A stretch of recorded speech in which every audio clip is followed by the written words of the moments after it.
आधारित नियोजन नीति और स्थानीय नीति की मांग को लेकर जेएलकेएम पार्टी का उदय हुआ था और इसी आंदोलन को अब आगे बढ़ाने का काम किया जाएगा। झारखंड की उप राजधानी दुमका से यह आंदोलन की शुरुआत की जाएगी और 5 जून को झारखंड की राजधानी रांची के गवर्नर हाउस के समक्ष विशाल जनसभा का आयोजन किया जाएगा। और इसी की जानकारी देने के लिए पार्टी के वरिष्ठ नेता देवेंद्र नाथ महतो के द्वारा आज एक प्रेस वार्ता का आयोजन किया गया, जिसमें उन्होंने क्या कुछ कहा आइए आपको सुनाते हैं।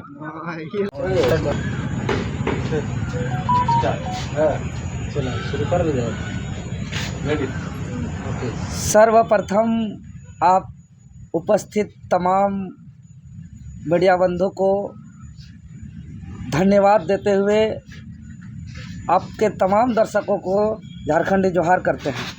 और आज का प्रेस कॉन्फ्रेंस एक बहुत ही आवश्यक सूचना को लेकर के है। अभी देख रहे हैं झारखंड प्रदेश में, चाहे वो जल जंगल ज़मीन की बात हो, खतियान आधारित पहचान की बात हो, या सरना धर्म कोड की बात हो, या जाति जनगणना की बात हो, या झारखंडियों को स्थानीय नीति, नियोजन नीति,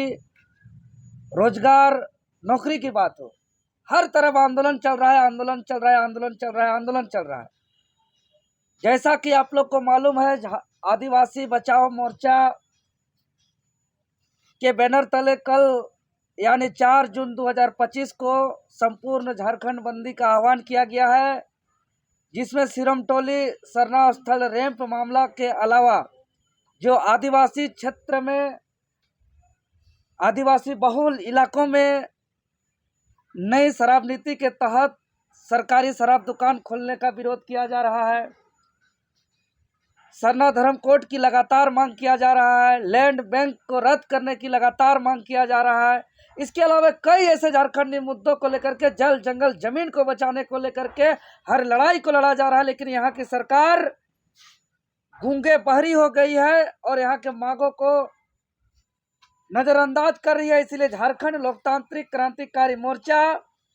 आदिवासी बचाओ मोर्चा के झारखंड बंदी आह्वान को नैतिक समर्थन देती है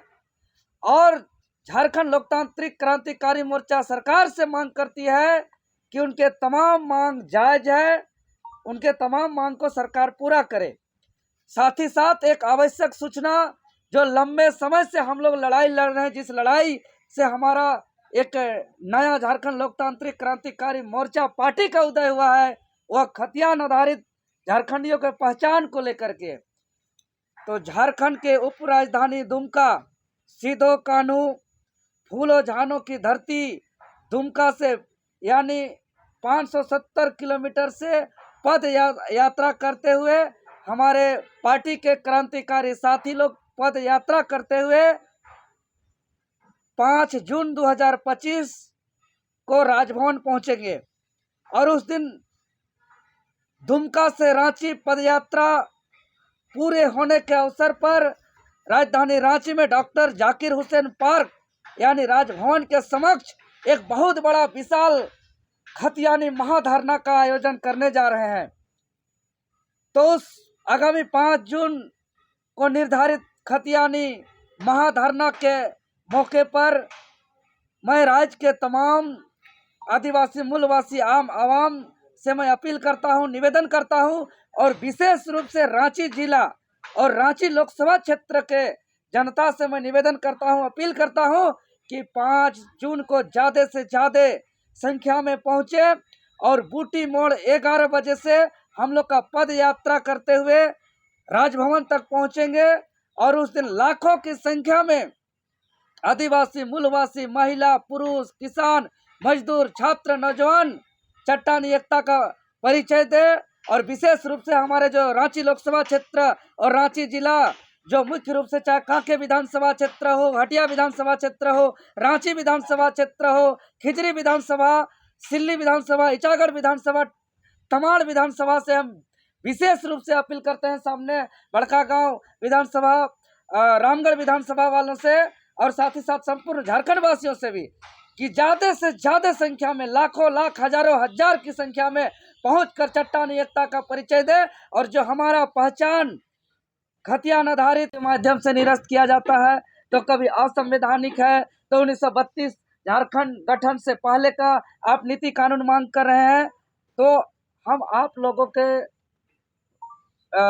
मीडिया के समक्ष हम इस बात को हम तमाम जनता तक पहुंचाना चाहते हैं कि यह खतियान आधारित स्थानीय नीति कैसे संवैधानिक है, हाउ टू कॉन्स्टिट्यूशनल, कि ये हमारा वैधानिक संवैधानिक ये हर जगह है। तो जैसे कि ये संविधान का आर्टिकल 1 कहता है कि India is A union of state, Bharat राज्यों का संघ है, ये हमारा संविधान का आर्टिकल 1 कहता है। और चूंकि हम सभी राज्यों की बात नहीं करेंगे, हम जिस राज्य से अलग हुए हैं, हम बिहार प्रदेश की बात करेंगे, जो हमारा बड़ा भाई बिहार राज्य की बात करेंगे। तो अगर हम बिहार राज्य का, हमारे जो आम आवाम है, जनता है, बिहार वासी है, उनका पहचान क्या है, उनका पहचान को अगर हम जानने की प्रयास करेंगे, तो आप लोग तमाम लोगों से हम इस चीज का आह्वान करते हैं कि बिहार सरकार के श्रम नियोजन विभाग में 3 मार्च 1982 का एक गजट है, जिसका गजट संख्या पत्रांक संख्या है 5014/81-806। इस 5014/81-806 पत्रांक संख्या का गजट को, जो 3 मार्च 1982 का है, जो श्रम एवं नियोजन विभाग बिहार सरकार का है, इसको निकालिए। इसमें बिहार के स्थानीय व्यक्ति का परिभाषित किया गया है और इसमें स्पष्ट रूप से लिखा गया है, आप खुद निकाल सकते हैं गजट को, अध्यादेश को, कि बिहार के स्थानीय व्यक्ति का परिभाषा जिला को आधार मान के किया गया है। और उसमें स्पष्ट रूप से लिखा गया है कि जिसका अंतिम सर्वे ऑफ सेटलमेंट में जिसका नाम या पूर्वज का नाम जिस जिला में दर्ज है, वो उस जिला का स्थानीय व्यक्ति माना जाएगा। यानी कि चाहे वो जिस ईस्वी में, जिस साल में उसका सर्वे किया हो।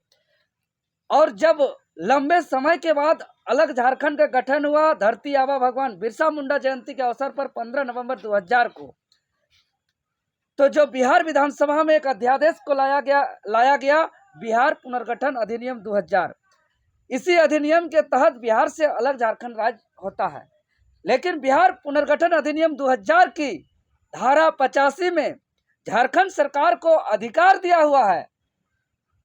कि बिहार सरकार के कोई भी नियम को, कोई भी कानून को, कोई भी अध्यादेश को, कोई भी गजट को वो रद्द कर सकता है, उसको अंगीकृत कर सकता है, उसको लागू कर सकता है। तो जब 3 मार्च 1982 पत्र संख्या 5014/81-806 के तहत वहाँ खतियान आधारित स्थानीय व्यक्ति का परिभाषा बिहार में संवैधानिक है, वहाँ वैध है, वहाँ कॉन्स्टिट्यूशनल है, तो झारखंड में क्यों नहीं, ये सबसे बड़ी सवाल है। और आखिर यहाँ के तमाम जो, चाहे आजसू के पार्टी के हो, भाजपा के हो, कांग्रेस के हो, जेएमएम के हो, जो सत्ता का चशनी चाके हैं, जो सत्ता के कुर्सी में बैठे हैं, वो अभी तक क्यों बिहार पुनर्गठन अधिनियम के धारा 85 का शक्ति का प्रयोग करते हुए उक्त अध्यादेश को 3 मार्च 1982 का लेटर के आधार पर अंगीकृत करते हुए क्यों झारखंडियों को खतियान आधारित पहचान नहीं दिया, यह सबसे बड़ी सवाल है। क्योंकि ये लोग कोयला बेचने में, बालू बेचने में, ये लोग जमीन बेचने में, नौकरी बेचने में मस्त है। इन लोग को झारखंडी से किसी से कोई दर्द से कोई लेना देना नहीं है। यही कारण है कि अगर